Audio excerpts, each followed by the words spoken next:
So, without further ado, let's get into our presentations today focused on nutrient analysis. Barbara Cade-Menun will be our first speaker who will discuss soil acidification, an issue of concern in Saskatchewan and Alberta.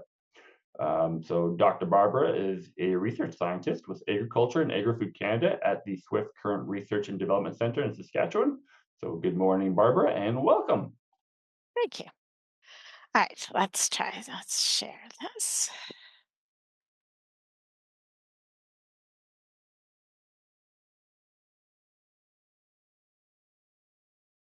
Did that work? Yep. Yeah. And then we'll just get into full or the presentation mode. Okay, let's get it in there. Okay, there we go. Do I get my pointer? All right. Welcome, everyone. I'm going to talk about, as I said, soil acidification. Now, before I start, I'll note I am a soil scientist, but I'm actually I I study soil phosphorus. So thinking about pH, soil pH is a little bit different for me, and I'm just going to go through some of what I had to learn as part going through this experience, and some of this stems from things we were seeing in my phosphorus research. Again, what is pH? It's the potential of hydrogen or the activity of hydrogen ions, which is on a log scale ranging from 0 to 14. So I think everybody's read this. This should be pretty simple. Again, we have neutral at 7, acid, and base. So again, we measure this in terms of hydrogen ion concentrations. So it's the negative log, which looks like this, which doesn't mean anything. So to put it into something that at least shows the differences, I think this illustrates it fairly well. That there's a pretty big difference, and then the hydrogen proton concentration. So it's important to remember that we think of pH 5 versus 7. That's not a difference in two. From a hydrogen aspect, it's 100 times more hydrogen. And that becomes really important as we start to think about changes in soil pH. So, what is soil pH and why does it matter? Well, soil pH generally ranges from 4 in forests to 9 in calcareous soils. And it's what we call a master variable because it influences most processes. As I said, all of us, we measure soil pH, we just tend not to think about it very much for all the things we do. For soil biology, many organisms have optimal pH ranges. So, for example, rhizobium that we use as an inoculant has a strict pH range of 6.5. Um, for, s- we also know that fungal abundance often increases at lower pHs, and that can be associated with a lot of diseases, particularly root rots and things which are associated with lower pH. It also influences soil chemistry and nutrient cycling. So, for example, we think of optimum nutrient availability at pH 6 to 7, which you can see for phosphorus, and calcium, magnesium, nitrogen, potassium. But the other thing of issue are that it also, as pH drops, it increases the availability of what we consider toxic nutrients, iron, manganese, and aluminum. So soil pH is closely linked to soil cations, which are positively charged ions like calcium and potassium. Whereas we have acid cations, hydrogen, aluminum, and ammonium. We also have what we call base cations, calcium, magnesium, potassium, and sodium. And we have something we refer to as the cation exchange capacity, or CEC, which is base cations plus acid cations. So soil pH is affected by the balance between acid and base cations on particle surfaces and between acid and base or hydroxide in solution. So if we have the soil here and a clay particle, so going well into this, we see these negative charges around the outside, and those are associated with various positive charges that these cations will absorb or be bound, but they'll also exchange with the soil solution. So we have this is what we call residual acidity that's actually associated with the particles. And then we have what we call exchangeable acidity, which shifts back and forth into the soil solution. And together they're the reserve acidity. But we also have what we call the active acidity, and this is a hydrogen and aluminum. And this becomes really important as we start shifting from exchangeable acidity into active acidity. So this is what the buffering capacity. Buffering capacity is the ability to resist pH change in soils. And as you can see, it's a bit of a stepwise function. So around pH 8, soils are buffered by carbonates, which is the calcium Ca or CO3 here, and which reacts with protons to form bicarbonate plus calcium. And so as we add more acid over time, that buffering capacity slowly decreases until we lose our carbonates. And carbonates are part of the parent material, particularly on the prairies where our soils form on old lake and ocean beds. But those will become, with time, they leach out, they react out, and we lose them. And then what happens is the pH drops fairly quickly, and then we shift to buffering capacity by the CEC, the cation exchange capacity. So the base cations are slowly replaced by protons and aluminum over time, again, until we reach a certain point below pH 5. And then we lose our base cations, which are replaced by iron and aluminum. And then our buffering becomes oxide dissolution. And that we start to see the release of aluminum and manganese and iron. And again, as noted, this is an issue because that will give us cause toxicity. So soil pH itself is controlled by the factors of soil formation. So its parent material, for example, carbonates or sands. Topography, is it flat or mountainous where there's erosion? Temperature and rainfall, so climate. Is it warmer and wetter is going to cause more, it will change things more than colder and drier. Biota and vegetation, are we under trees versus grassland? Do we have earthworms and gophers mixing things or not? And time. So old weathered soils are always more acidic than young new soils. So we tend to think of, for example, the red soils of sub-Saharan Africa are much older and weathered and are all acidic. So this is the soil map of Canada that hopefully everybody's familiar with. And so if we think about, first of all, the podzels, I did my PhD work over here on Vancouver Island studying podzels, and these are in coastal regions which are warmer and wetter. They form under trees and usually often on sand or granitic parent material that would be low in carbonates. And these tend to have low pH. The forests I worked on Vancouver Island were pH 4. And these are low in calcium and higher in iron and aluminum. And in contrast, we have the prairie soils, the Chernozems here, which again, they're formed under cooler, dry conditions. They're basic parent materials that contain carbonates. They're formed on grasslands, and so they have higher pH and historically high in calcium and low in iron and aluminum. Soil acidification, though, is something that we're becoming concerned with. And that note that there's a big difference between soils that became acid due to natural weathering, like the podzels that I talked about, and then soils where acidification has increased in recent years. So geological time scale versus decades. Some of this is from industry, and those of us over a certain age certainly remember acid rain and all the concerns from sulfates. And a lot of that was cleaned up, and we've reduced a lot of the sulfur depositions in a lot of regions. What we're more concerned about is a rapid acidification that we're starting to see in agricultural soils that's often linked to fertilizer use. So it's also linked to the removal of base cations. So by leaching or with harvest. So crops will naturally take up whatever cations are there, and we're not replacing them when we may fertilize with potassium and potash, but we don't necessarily put more calcium and magnesium back in, especially on the prairies. But for example, hay removal tends to remove very high amounts of calcium and magnesium from soils. The fertilizers that are most linked with soil acidification are anything that contains ammonia.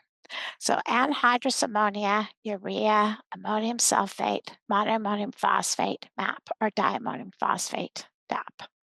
The reaction that occurs, and this is fairly simplified to some extent, but it is more that ammonium that comes in from the fertilizer plus oxygen gives you nitrate, which you want because that's actually the form most plants use, plus water plus two protons. So again, in many regions, when applying these fertilizers, liming is expected. And there are large parts of Canada and the US where lime is just it's what you do. It's part of how agriculture. And even for Nebraska, from this suggests that if you're going to, this is the kilograms of lime per kilogram of nitrogen for urea and ammonium nitrate. You should be putting 1.8 kilograms of lime per kilogram of nitrate. But for MAP and DAP, it's significantly more.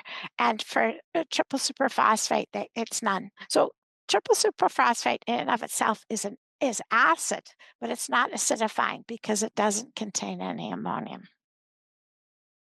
So on the Great Plains, well, in general, in North America, soil acidification from ammonium fertilizers was first reported in 1928, and it was raised as a concern. And then it's been widely reported in Canada, Australia, and Europe since 1980s. In eastern Canada, there were some reports from the 1970s related to pastures with hay removal, some of these were pastures that had been limed, but the acidification was faster than expected. And then it was raised as a concern for other cropping systems in Saskatchewan and Alberta in the 80s and 90s, as there was a shift in the type of fertilizer from ammonium nitrate to urea. And urea is more acidifying than ammonium nitrate. Two studies of note were both from people who worked here at the research station I work with, Con Campbell among them. These were two papers from the same study, where the work was being done at Scott, which is in northern Saskatchewan, where the soils were already acidic to start. And they compared urea and anhydrous ammonia at a bunch of different rates, and concluded that as long as nobody ever goes above 90 kilograms of nitrogen per hectare or 80 pounds per acre, there should be no detrimental effect on soil properties. However, at high N rates, adverse effects on soil quality are a definite possibility. And I think now we'd all agree that's probably on the lower end of what's being applied now. So few studies reported acidification in Canada and the US until about 2010, in which case it became flagged as a major threat to agricultural production.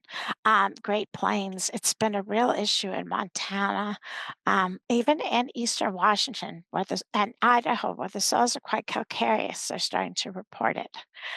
It's causing and this is not just from the increasing rates of nitrogen fertilizer, but it's been tied to the shift to reduced or zero tillage. That's because with tillage, we distribute our cations fairly evenly through what we call the plow layer. This is about 20 centimeters. So when we add our nitrate, and remember then it switches to, or add our ammonium, pardon me, and that produces nitrate and protons, or hydrogen, we mix that fairly uniformly through the soil. And so there's the buffering capacity that might still exist there in the cation, at least for the CEC, will help to counter the protons, the hydrogen that we're putting in. Without tillage, first of all, we stratify our cations because the organic matter that contains a lot of those cations stays on the soil surface, plus, of course, at depth from our parent material. So we tend to get this zone where the fertilizer goes in, where we have lower cations. Then as we add our ammonium fertilizer, we concentrate that nitrate and ammonium. These are exactly the same numbers. I've just squished them in. So this is why we're starting to see this acidification. It's not just the fertilizer use, it's a shift to zero till. So acidification can be determined and monitored with regular testing basic soil chemicals in addition to pH. So we're concerned about cations, base saturation, exchangeable acidity, exchangeable aluminum. So CEC is our base cations plus or acid cations, and it's the proportion is base saturation. And again, exchangeable acidity. So soil acidification decreases CC and base cations and increases exchangeable acidity in aluminum. And again, just as I've already shown. So the red flags of concern are decreases in pH and CC and base saturation and increases in exchangeable acidity in aluminum. And so while we can monitor pH pretty easily, I have methods that anybody could do pretty simply. Um, it, it, it gets harder and you really need lab tests to start to see the CEC. So now, as I said, I study phosphorus research. I'm located here in Swift Current, which is on the Trans-Canada Highway between Medicine Hat and Moose Jaw. And we have some long-term plots that were established in 1967 with all sorts of different crop rotations, as you can see here. And these were received nitrogen, um, which was ammonium nitrate until about 2009 and shift to urea, and they received MAP. And then in 1995, they stopped adding fertilizer in subplots here. And this was actually in 1995. It wasn't because we cared about phosphorus. It was a study to look at cadmium and fertilizers, but has given us some interesting treatments that at someone who's interested in phosphorus chemistry, I've been studying. So for this first part, I'm just going to talk about these continuous wheat plots here with and without that nitrogen where we stopped adding phosphorus. And what we noticed was that soil pH was really, really distinctly different. With nitrogen, it was, around 5 or 5.5, and it was over 6.5 up to 7 in the plots without nitrogen. And it was interesting to see without when we stopped adding phosphorus, we actually got a pH increase. Now, the nice thing about long-term plots is we know what's been added, so we could do cumulative ammonium additions, and you can see it ties pretty closely to what's going on. This was a 0 to 7.5 centimeter depth, by the way, but we have looked at other depths. And what we noticed too, that this was tied pretty closely. Extractable aluminum, the lower the pH, the more ammonium, the higher extractable aluminum was, and iron, and then the lower the calcium and magnesium. And this all correlated really strongly to pH and also to ammonia. And this paper was published just last year in the Canadian Journal of Chemistry, although again, it focuses more on phosphorus chemistry, but the results were interesting. And any papers I'm talking about here are published open access, so anybody can get them if you're interested. We also looked at this should have been archaea. We looked at the microbial communities here, and these are just principal components. So they just show how things group together. So the red and the blue are for the no nitrogen plots, and the green and the brown are the nitrogen plots. And the main take-home message of archaea and bacteria are they're similar to bacteria, and fungi have their with and without nitrogen form very distinctive communities, microbial communities. And to some extent, with the paper was published, we thought it was nitrogen, but now we're quite sure it's pH. This has also been published work. And this led to a study that was funded by IFC linking nutrient cycling and soil health with a specific focus on pH.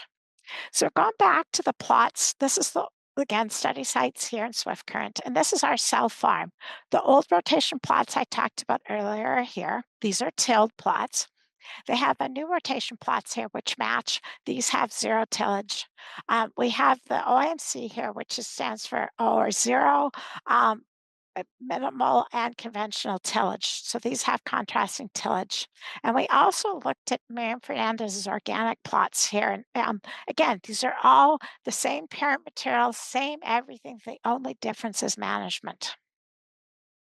And again, this is the same thing here, just so you can see. We sampled at 3 depths for the soil, and we analyzed a bunch of things related, as I said, CC. And we also could rank these based on cumulative nitrogen fertilizers. So the OMC plots here had the highest. We looked at continuous wheat, and then the continuous wheat and the old rotations that I talked about earlier, continuous wheat and the new rotations. Then we had different treatments with this had fallow in them. This was lentil wheat. So they all had less and less nitrogen addition down to Miriam's plots. And then, of course, the old rotation, no nitrogen plots that I talked about earlier. this is in the process, hopefully in its final review, not published yet. Again, this is the same that I showed earlier, but this is when we look at pH, there's some interesting trends. So these are ranked, set up based on the amount of nitrogen, but as you can see, the pH is ranks almost completely by nitrogen. The organic plots with no inputs have over pH of over 7, whereas the pH is dropped to 5 or lower depending on treatment. Exchange and it's particularly at this 5 to 10 centimeter depth that we see most of our changes. So again, exchangeable acidity, CEC, and base saturation, 100% at depth in the organic plots and decreasing to below 90%, and the OMC, which is the highest nitrogen rates. And tillage makes a big difference. These plots with tillage, it's mixed through a bit more. We see it's higher at lower depths, but it's much more distinctive differences in that 5 to 10 centimeter depth where we're at the depth of fertilizer addition. So looking at the OMC in more detail again, this shows you soil pH versus soil acidity. The blue is no till, the red is with till, so it's fairly uniform, but a huge difference without mixing. And we also saw significant differences in nutrients and cations. So this led to a study that's currently underway that's been funded by SAS Postgrowers and the Saskatchewan ADF Fund to evaluate liming applications. Saskatchewan has no liming recommendation, methods for testing or recommendation. In fact, you can't buy lime in Saskatchewan right now. So what we did was we took cores from these trials, these 3 continuous sweet ones that had the acidification. We sampled cores, we took them in, put them into these, and we brought them in and we either did a surface application of lime without mixing, surface application plus mixing. We had mixing without any lime, and then we had a control that was an untouched core. We had 2 different rates. We either raised the pH to 6.5 or to 7. And then what we did was we put them in these tubs in our trailer so they were covered in it, but they were exposed to ambient temperature. So if they froze in the wintertime, we left them frozen. We pulled any weeds started to grow, and just so they're somewhat of letting things go fallow. We did though water them to kept them at 30% field moisture as long as they weren't frozen with gently watering from the surface. And then we harvest them at 6, 12, and 24 months. And I'm in the process now of working up the data, so I can just give you preliminary data. But what it showed was if you didn't mix, the pH really didn't change particularly quickly. Mixing alone without adding lime did not actually increase the pH because that 5 to 10 centimeter depth was so acidic, it just actually lowered the pH in the whole tube. We also, our results suggest that these pH changes, the pH changes really quickly, but the acidity and cations are much slower. So you're not necessarily, while you may be changing the pH, you're not changing some of the underlying issues. The other thing to be aware is that liming is expensive. So for us to raise the lime to pH 6.5 was about 10 grams, and it was 100 grams to pH 7. So 100 grams in each of these tubes. Scale that up to a field scale to just understand how many tons of lime are going to be needed. So in summary, soil pH acidification from ammonium fertilizers has been widely reported in soils that have been historically thought to have had high buffering capacity. This acidification is due to ammonium use either from long-term use at lower rates or just over shorter terms for much higher rates of application.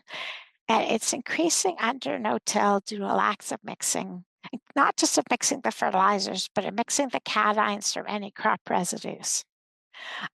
It's decreasing the buff CC and base saturation, which in turn affects both the buffering capacity, so of the ability of the soils to resist a pH change, but it also affects nutrients. And it increases exchangeable aluminum manganese as the soils get to below pH 5. And I've had producers report aluminum magnesium manganese toxicities in Saskatchewan, and I know it's an issue in Montana, just south of us here. Um, it's happening, it needs to be monitored. And the depth of soil sampling is key to monitoring. You need to look at the depth that you're adding fertilizer. So you need to, at minimum, break it to 0 to 7.5 or 0 to 3 inches, and then 7.5 to 15 rather than 0 to 15. As an example to illustrate, this was what I showed earlier for IMC. So if you sample 0 to 5, 5 to 10, 10 to 20, you're going to see very significant differences, especially for the no-till versus the till, compared to if you were to take that and mix it all together. You'll see something similar to what the no-till, the till will look fairly similar, and you'll lose this big drop in pH and increase in acidity. This is important because you're seeding right smack in the middle of where this is happening, and your seed is growing through it. So, as I mentioned earlier, pH of that rhizobia requires is 6.5. And if you're inoculating a pulse crop seed and it's growing here, it is never in the 0 till ever seeing a pH of 6.5. Treatment options, selective deep tillage, but that's going to depend on knowing your soil conditions. If you have salts at depth, bringing them up could cause all sorts of other problems, even if it might help with your pH.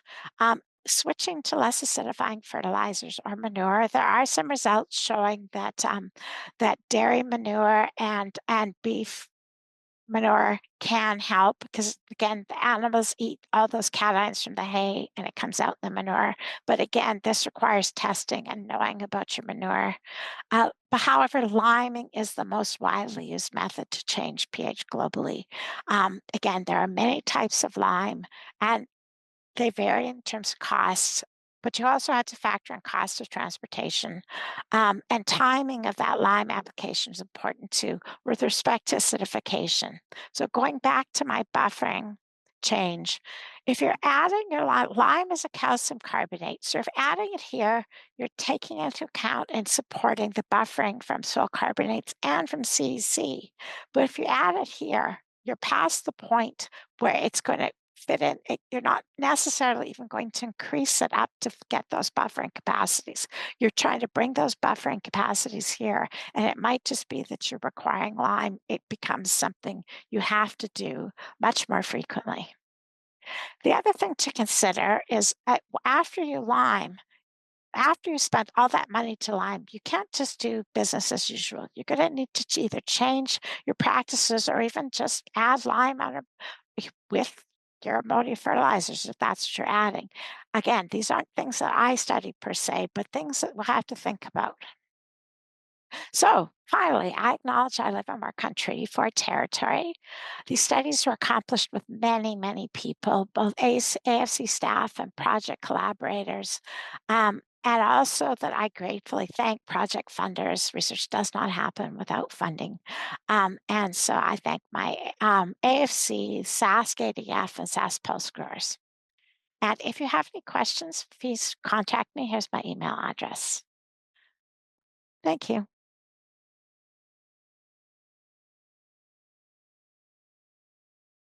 Our next presenter, Deanne Madsen, is the Nutrient Management Specialist with Alberta Agriculture and Irrigation. Deanne will be presenting on nutrient analysis in action, how proper handling, sampling, and application pay off. Good morning, Deanne, and welcome. Good morning, everybody. Can everybody see my presentation all right? Yep. Awesome. Well, thanks, Matthew. So I asked my dad the other day if he still soil samples, and he said, I used to, but I don't anymore. I put down the same blend every year, and I get as much yield as the neighbor, so why bother? I thought, fair enough. Barbara just told us to soil sample. Okay. But then I thought, well, what is happening? Is he wasting money? What if he could make more? What would the payoff be if he just soil sampled? What if I told him soil testing isn't about changing everything all at once, taking little steps, just understanding what's already there, a snapshot in time, or a tool for evaluating past decisions? So let's think of it kind of like a series of nutrient accounts. Some nutrients are tied up in minerals and organic matter released very slowly, kind of like a long-term investment account, but in soil fertility. Important, but not much help for this year's crop. Now, others we know are held on to clays and humus, contributing over a season or two, like a short term savings account, but tied up still, but more accessible. Then there's those nutrients sitting on the soil particle surfaces, ready to move into that soil solution as the crop needs them, kind of like a checking account, even more accessible, but still buffered. And finally, there's those nutrients already in the soil solution. We can think of those as pocket cash. Those are immediately available, useful right away, but also the easiest to lose through leaching or runoff. Like during shopping while hungry, I would not recommend that. But can I convince him that soil testing helps see how nutrients move between those accounts? What's available now, what becomes available later, and what might be slipping through his pocket. Fertilizer is a major input cost. Manure isn't free either once you factor in all the hauling and application costs and his time. So, how do we make every dollar that he has work harder, protect his long term investment? Maybe that's a conversation I can have when he gets back from snowbirding. And maybe I can add a little bit about the 4R nutrient stewardship principles while we're at it. We've all known and we've heard the 4R principles: the right source, right time, right rate, and right place. They're well known to improve nutrient efficiency and reduce environmental risk. But are they really used in practice? Looking at the 2025 Environmentally Sustainable Ag Tracking Survey results, which our department publishes every 2 years with about input from over 500 Alberta producers, we see most farmers are doing quite well with fertilizer. About 65% are matching their application rates to crop needs using soil tests and other sources. But when it comes to manure, it's only about 13%, which shows there's some room for improvement. So what factors are producers using to set those fertilizer rates? Top factor, soil tissue testing to inform a calculator, 65%. That's pretty good for deciding the right rate. Agronomist recommendations, about 52%. That advice is important. Hand in hand with that soil testing, it really shows that there's value in doing so. There might be some more room for improvement. Historic rates, previous crop removal, that experience still plays a huge role. Crop values, lab recommendations used by about a quarter of the respondents, followed by custom applicator recommendations. So we see fertilizer application rate decisions blend measured field data, professional advice, and experience. So that is good. What happens when we look at how manure or compost rates are set? Well, that picture changes. The most common driver is value of manure that needs to be applied. In many cases, rate decisions are driven by logistics rather than nutrient content. I got to get rid of that stuff. Historic application rates guide decisions for about 37% of producers, so past practice plays a big role, even though nutrients from manure can vary significantly from year to year. About 31% use soil or tissue tests, little noticeably lower than for determining that fertilizer rate. So again, a gap suggests there might be some room to improve your return on investment. The use of agronomist recommendations, a little lower yet again, and fewer producers factor in previous crop nutrient removal. So, what really stands out is how few producers use manure or compost analysis, or maybe even those book values. Overall, many manure or compost application rates seem to be made with limited nutrient information. It's not a criticism. It highlights just an opportunity that we can fine tune those rates, improve nutrient use efficiency, and capture more value from nutrients already on the farm. And so that opportunity is in using some of that same data driven approach that's used for fertilizer for manure and compost. Soil sampling helps us understand those soil factors that Barbara mentioned: texture, pH, organic matter, and salinity, and those that directly affect nutrient availability and crop response. So the better the soil sample, the better data going in, the better the decision coming out. And so, what information do we need to make better decisions? Soil testing informs nutrient supply both now and over time. It's the baseline for those application rate decisions. Manure compost analysis tells us what nutrients we're applying so we can account for that availability in the first year and the second year and so on. If not available, we can use book values. They may be a little outdated, but they're better than nothing. And plant tissue testing, what the crop is actually taking up, useful for feed analysis, ration balancing, suspected deficiencies, evaluating nutrient programs, and fine-tuning those rates. Together, they all support better nutrient planning, and we rely on analysis to guide those decisions, but the value of those tests depends on how well samples are taken and handled. So poor sampling can turn good intentions into bad decisions. When sampling doesn't reflect the field, nutrient recommendations can be misleading, driving agronomic misses, unnecessary costs, environmental losses, and social headaches. It can lead to missed yields, wasted inputs. When rates are based on poor data, excess nutrients are more likely to cause soil issues or be lost to air and water, raising those environmental and social concerns along the way. But the good news is taking those representative samples of the soil and nutrient sources and crop tissues makes those risks manageable and decisions easier to stand behind. Now, we know nutrient levels aren't uniform across a field. Some variability is natural. Field-driven variability caused by soil type and texture, landscape position, past manure or fertilizer placements, and yield history. Those knolls tend to be lower in organic matter and nutrients, while the depressions often test higher. No single spot represents the whole field. Sampling-induced variability happens when we pull too few cores and when we don't mix the subsamples thoroughly. Sampling headlands, field edges, or those, easy to reach areas, and using inconsistent depths all introduce that variability. Sampling too soon after application or at inconsistent times of the year can inflate or mislead those results and drive the wrong rate. Most nutrient analysis errors don't come from the lab, they actually come from the bucket. So the fix, not to eliminate variability, but to capture it accurately. This is where field knowledge matters. It works best when the person pulling the sample understands the field or takes the time to talk with someone who does. When that sample represents the field, rate decisions get a lot more straightforward. And so when to sample, same general rules of thumb apply. Sample before the nutrients are applied and when spreading. Be consistent year to year. Account for that seasonality. Avoid unusual conditions and sample when results inform a decision, not after the fact. So a well-collected soil sample only helps if it's taken in the right places, the right depths, and for the right purpose. Now, whether you're sampling whole fields, zones, or grids, have a defined sampling strategy. Let the field's topography guide you. If you can target zones for variable rate application, great.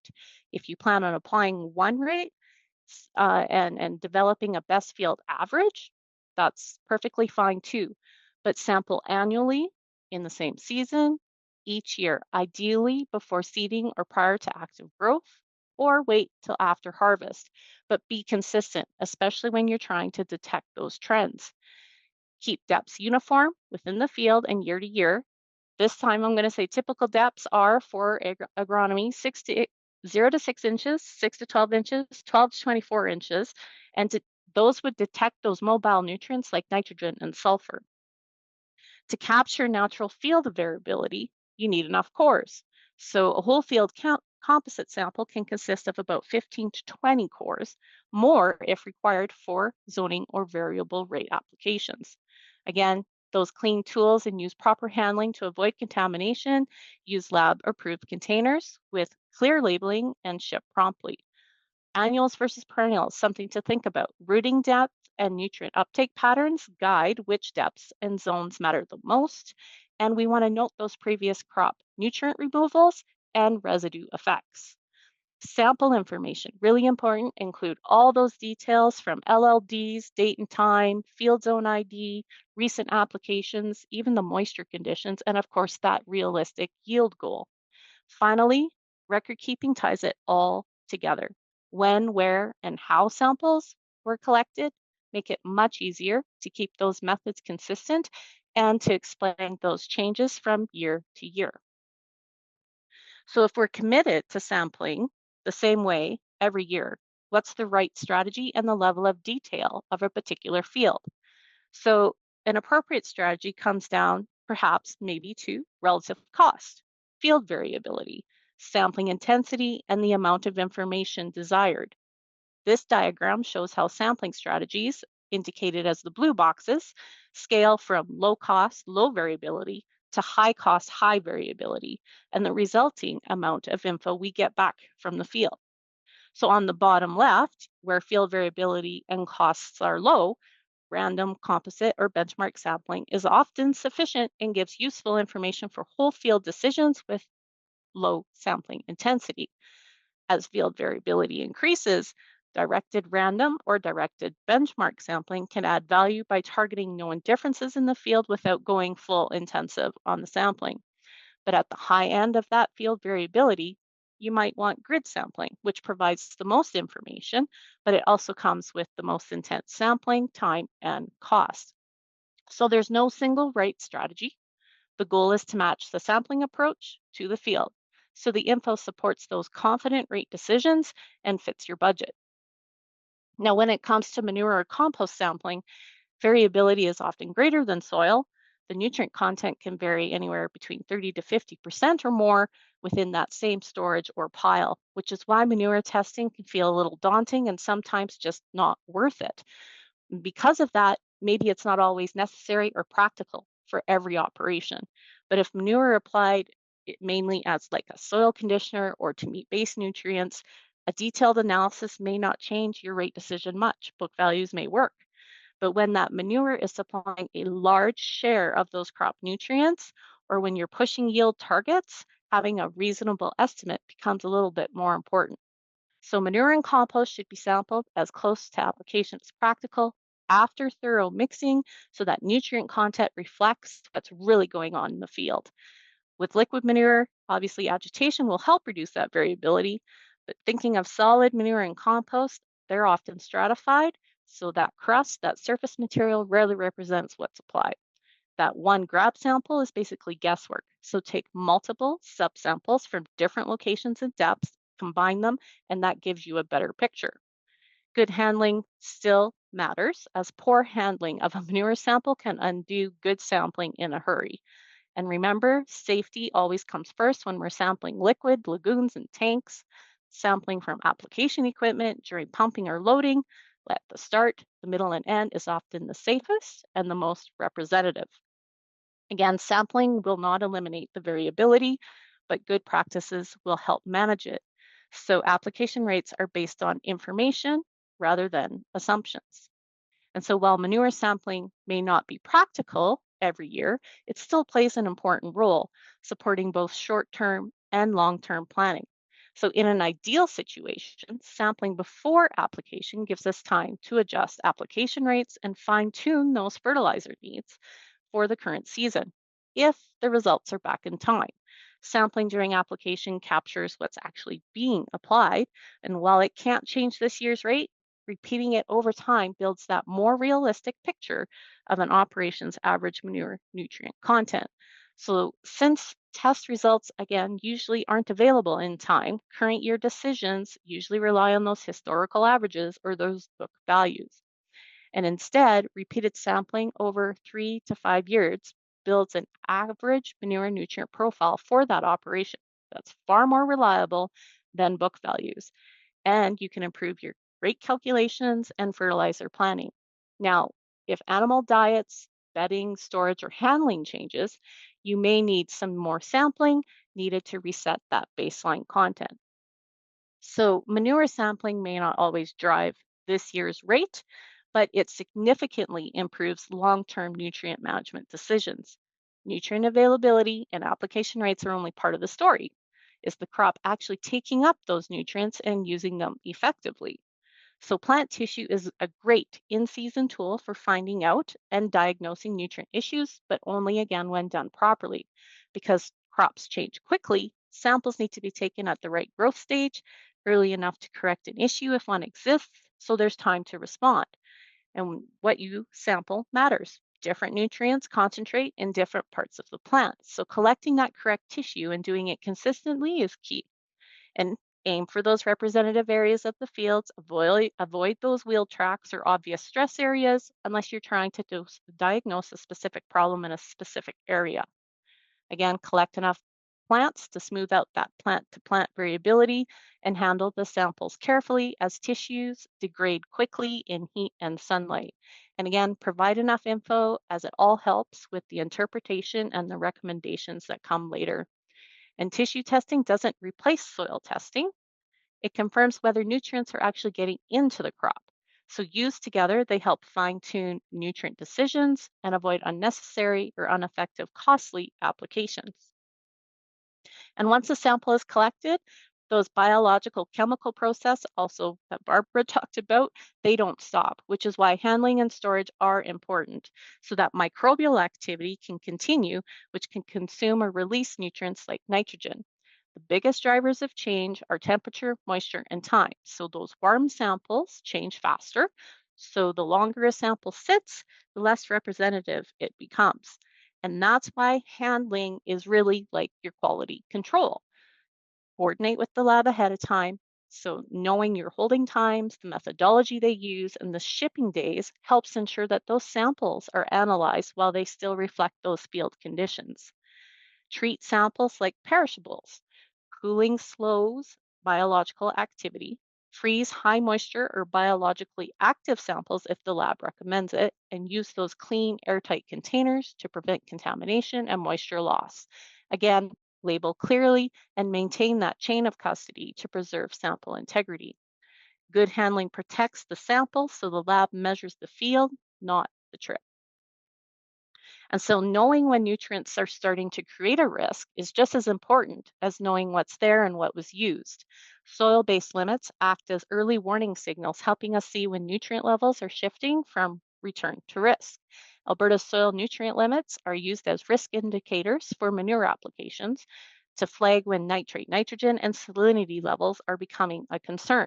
So allowable soil nitrate, nitrogen levels vary by soil type and texture. High levels indicate an increased risk of nitrate moving below that root zone, especially on lighter soils and wetter conditions. So at that point, extra nitrogen, nitrate nitrogen doesn't increase yield, it increases the chance of loss. And these limits are designed to keep nutrients where the crops can use them and reduce that leaching. Soil salinity, another key indicator we heard about today. Elevated salts interfere with crop water uptake, limiting yield, particularly on sensitive soils or poorly drained areas as well. Salinity issues often build gradually when nutrient inputs exceed crop removal over time, which we saw today.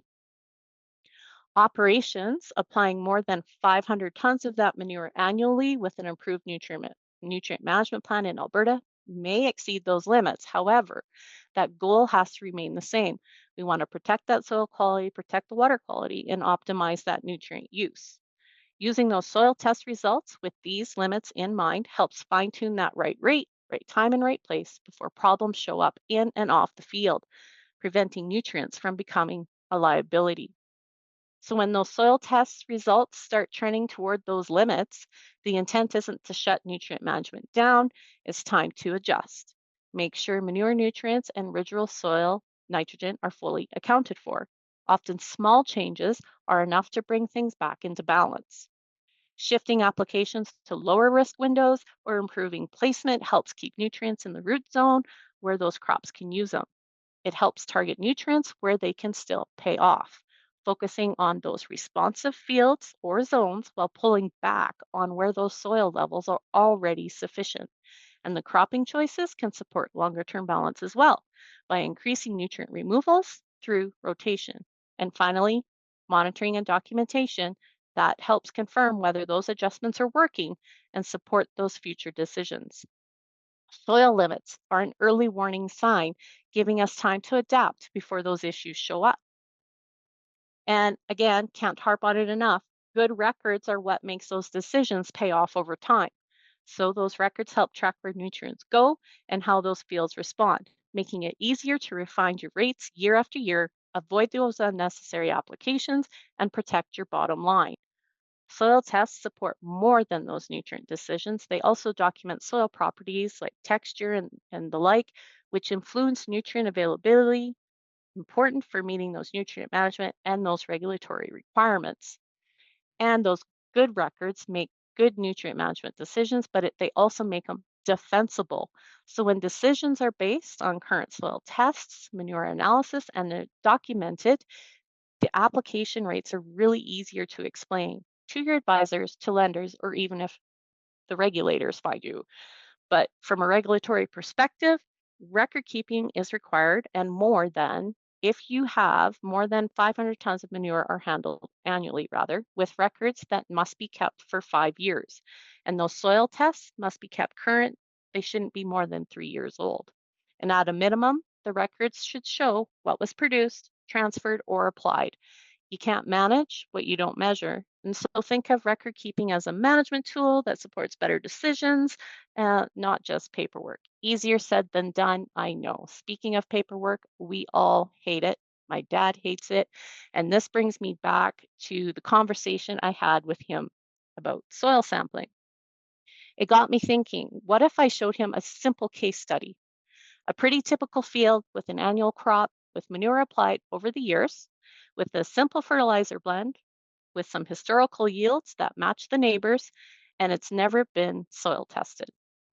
Really, Dad, how much more can a soil sample really be? And how much is it really worth? Well, when you put a dollar figure on it, the soil test is pretty modest in comparison.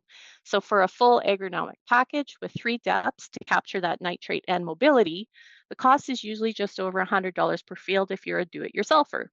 Hiring it out might push that to $150 or more per composite sample, especially if you have other services included, like interpretation or recommendations. But it can't be that much, especially when you stack it up against what's being spent on fertilizer every year. And so, looking at the fertilizer side of the equation, nitrogen rates are often set using yield goals and experience, and also just a little extra insurance just in case. So, take a common crop like spring wheat with a total N requirement of about 120 pounds of N per acre.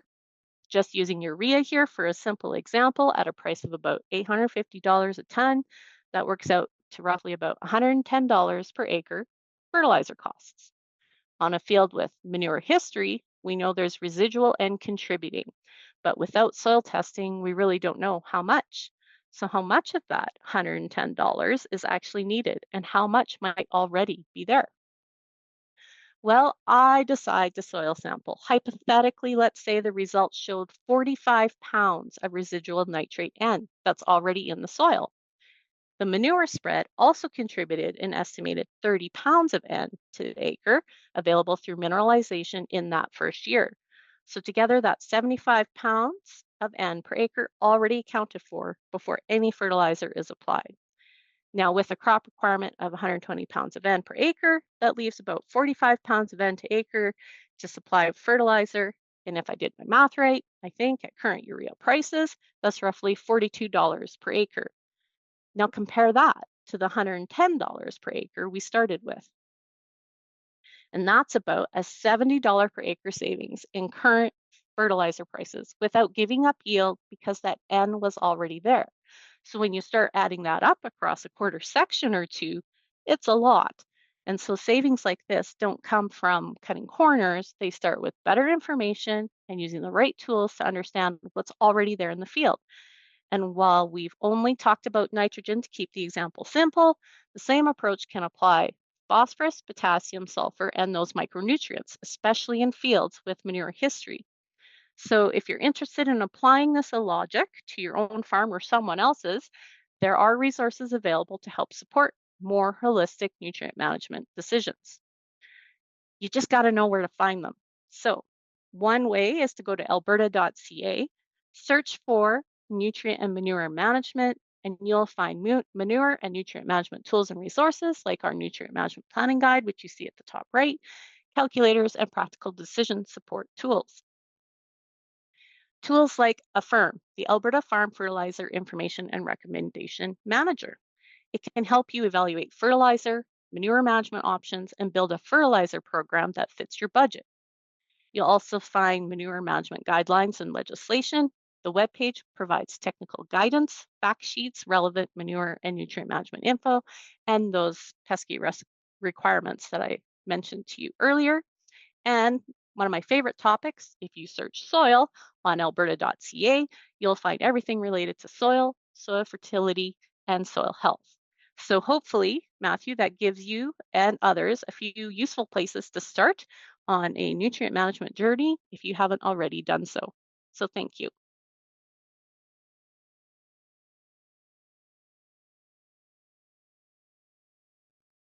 Amazing. Thanks, Deanne. Let's see here.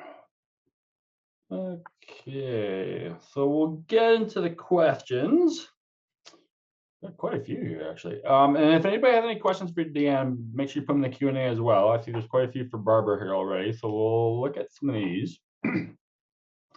So, Barbara, the pH on my farm is low, around 5.1 to 5.4. Should I consider switching my phosphorus source from MAP to TSP? And what are the disadvantages of using TSP instead of MAP? Sorry.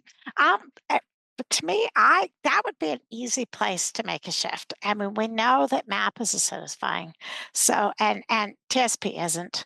So in terms of the only difference, of course, is you have to factor that into your nitrogen. You're putting less nitrogen on, so you'd have to account for that somewhere else. But to me, it's interesting because that is the most commonly used phosphorus fertilizer on, say, in British Columbia or the coasts on either side where they already are liming. They know that you might as well apply that because there's some calcium in it as well. So to me, that would be a pretty simple switch.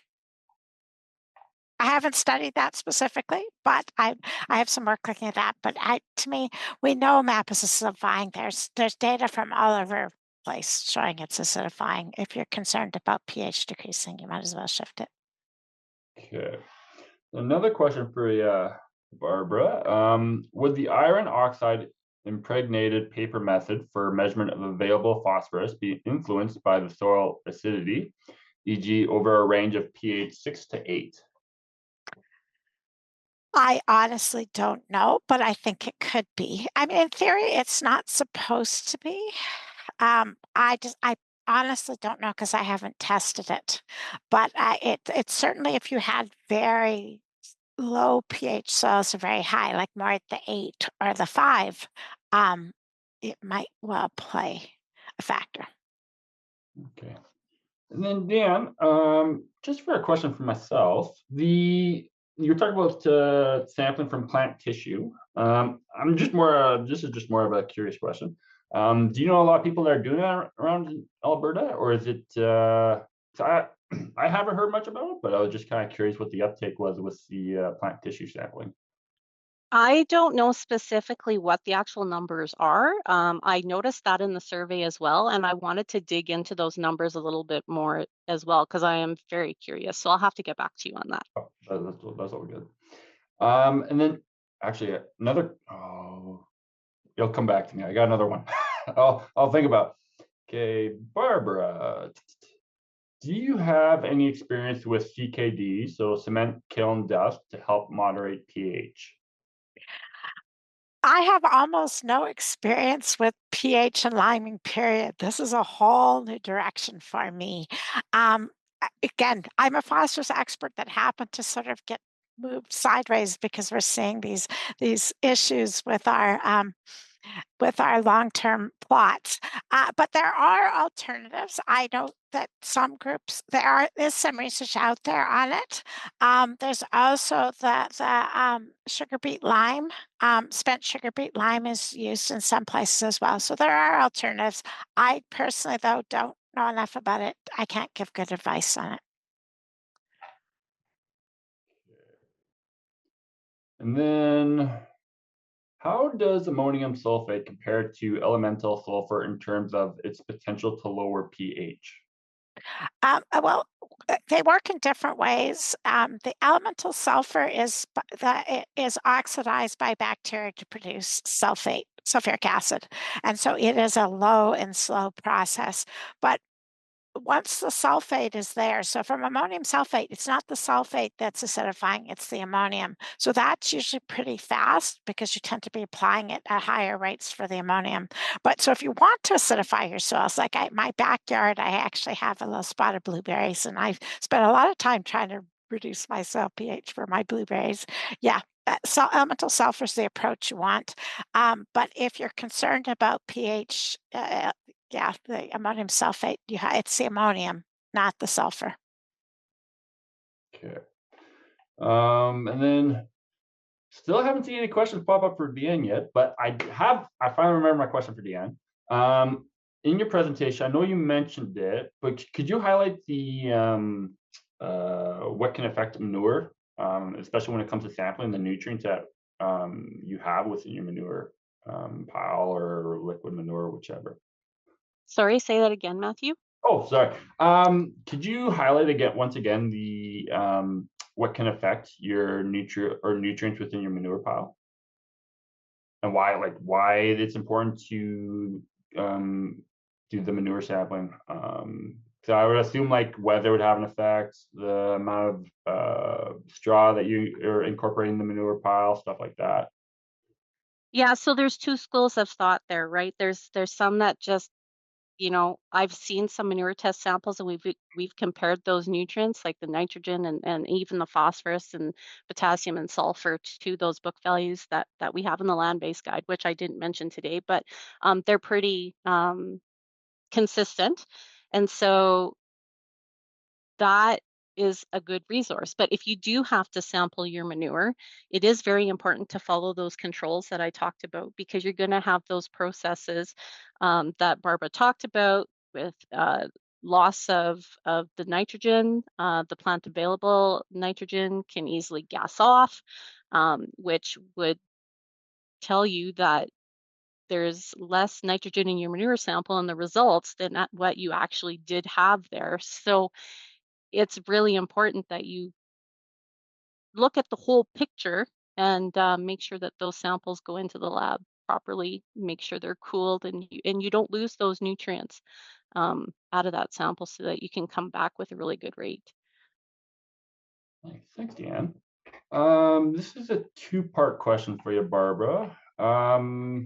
So there are many companies selling calcium and magnesium supplements for low pH soils. They say the products are highly effective at low doses, only a few pounds per acre. From what you've said, I've told them I don't see them doing much. Do you agree, or is there a place for them? Again, outside of my area of expertise, so I will qualify this. I mean, clearly, from a soil fertility perspective in a low pH soil, as I said, you're part of your buffering capacity. As the pH gets lowered, you're going to lose those. So, from a nutrient perspective, adding them back in would make some sense that they would be helpful because you're starting to lose those nutrients. They're not going to change the pH or buffering capacity at all. And if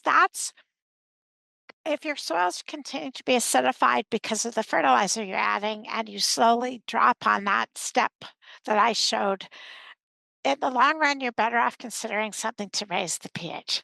But as a short term, giving you the if you're showing up with deficiencies in calcium and magnesium, absolutely something back into there makes some sense. But again, you need the bigger picture of why are those deficiencies occurring in the first place. And maybe short-term solution maybe, but not necessarily long-term. And then the second part to that question, many of the same companies selling small doses of calcium magnesium look at base saturation ratios and try to get to an ideal ratio. From what I know, this is not supported by science. Curious if you have any use for base saturation ratios.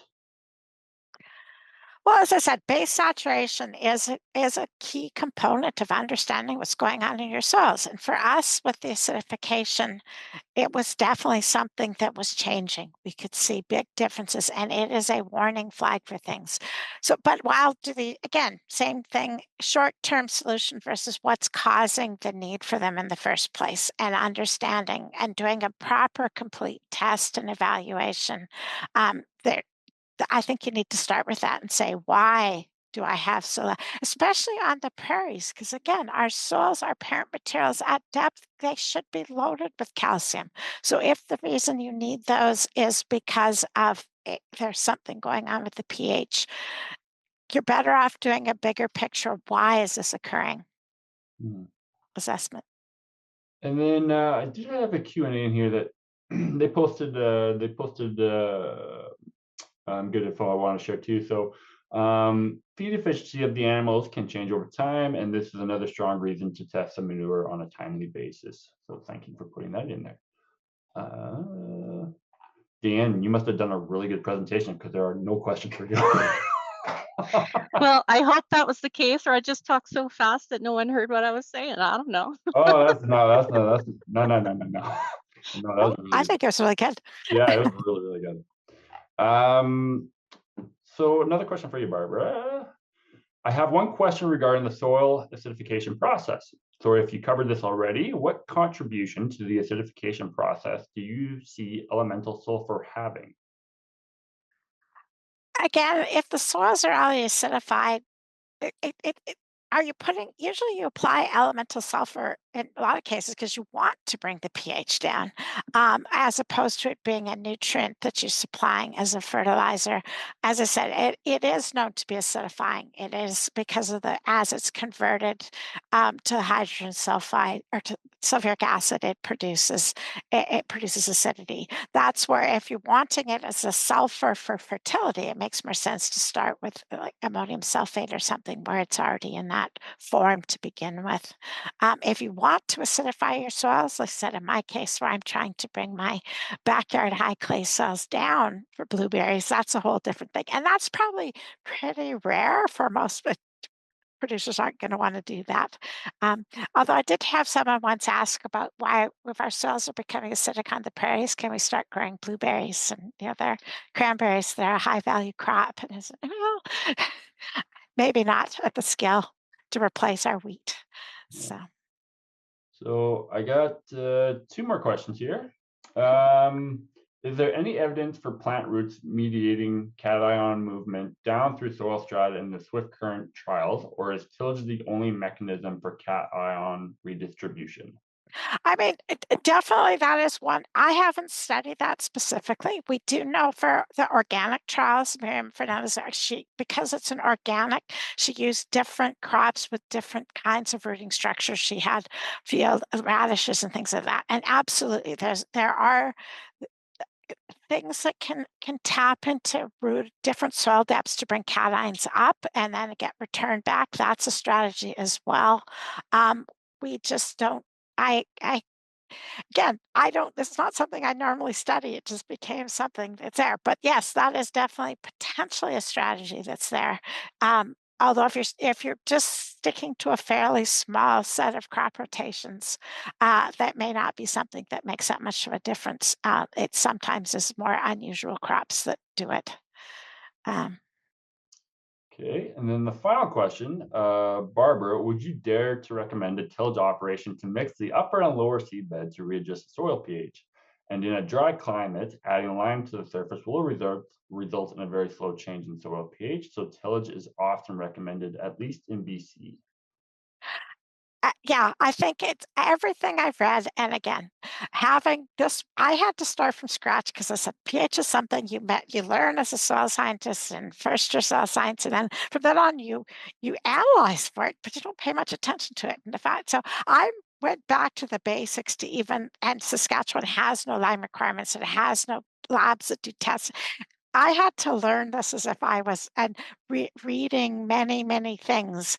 And yeah, to some extent, doing an occasional tillage, and even for the I'm a phosphorus. We know that phosphorus stratifies under the conditions. We often recommend occasional tillage, even for things like phosphorus, to mix it back into where it's going to has some effect. It is something we need to consider. Not, I mean, going to zero till is hugely important, but if you're going to lime, I think you have to assume you're going to be liming with tillage. Unless you're going to spend a huge amount of money on, there's no soluble lime forms. There are come that liquid, but the studies I've seen from other places, those are not effective. You can get some of the very fine grind lime that may work in as you're seeding, but again, that's really expensive form to use. And if you're applying it and say where there's wind, which of course there's never any wind on the prairies, is there? Half of it, we know this from our small field tests, half of it blows to the next field. Again, so something, yeah, you have to factor in tillage. Also, again, part of it is simply mixing. It's the organic matter at the surface that can be a big contributor too, and that is something we know zero till does is it stratifies, keeps that carbon, but moving it back into the soil zone could help a lot. One thing I've learned about nutrient management, like hosting these last or events for the last 5 years, there's no one solution. No. It's pretty well integrated. And knowing, and again, doing the soil test, knowing what your soils are like they say, well, maybe for some people going to a really deep bringing, but if you have salts, you're just introducing a whole new problem. You need to know your soils. You need to go and at the bigger scale, there's going to be spots where in fact, I know, for example, for clubroot and canola, that is tied to soil pH. And they often recommend spot liming. But again, how often do you do that every year as opposed to doing it once? There is no set, and discussing with our agronomists about what do we do next? It's the next step that becomes going out. There's all sorts of stuff, information. Liming is, we're not reinventing the wheel in liming practices. There's, because vast parts of Canada, lime is a regular basis. It was one of the first things studied in Agriculture Canada in the 1800s of how to lime and liming sources. So, but it's just that it's just something so foreign to us on the prairies. And in fact, it took me a long time to get funding for this acidification because people kept saying they're prairie soils.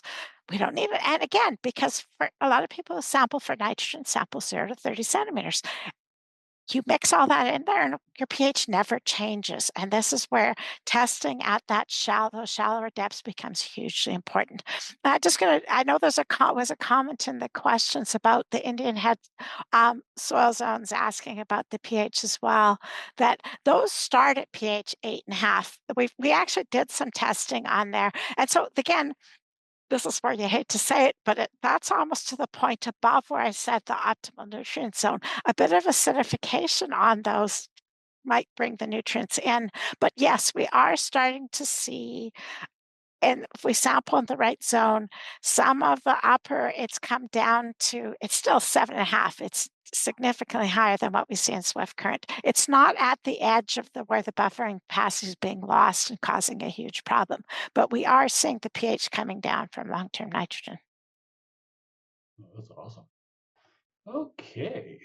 Well, we'll do some closing remarks and then I'll get everybody their CEU credits here. So, so like I mentioned before, the recordings will be placed on the Lethbridge County YouTube channel and webpage. That'll be done later this week. So if you don't have time to watch the videos, the recordings will also be coming out on our upcoming podcast beginning in March. We are putting together a little podcast thing, so hopefully that goes well together. A survey will be sent out later today. Whenever you have the chance, if you can complete the survey, it'd be greatly appreciated. The responses I get is what shapes the webinar series and future presentations. Also, it's a great way for me to learn and find ways to improve. So if you could complete the survey, it'd be greatly appreciated. Lastly, I'd like to extend my thanks to everyone who joined us today. The webinar series continues to grow, and I'm blown away with how many folks join us from across Canada and the world.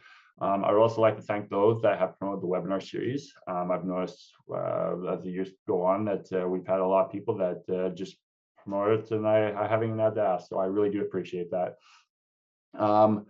And finally, a big thank you to Barbara and Deanne for their presentations today. They were really good. I love it that we ended on these two presentations for the final day. So with that, thank you everyone, and we'll be back in 2027. So take care.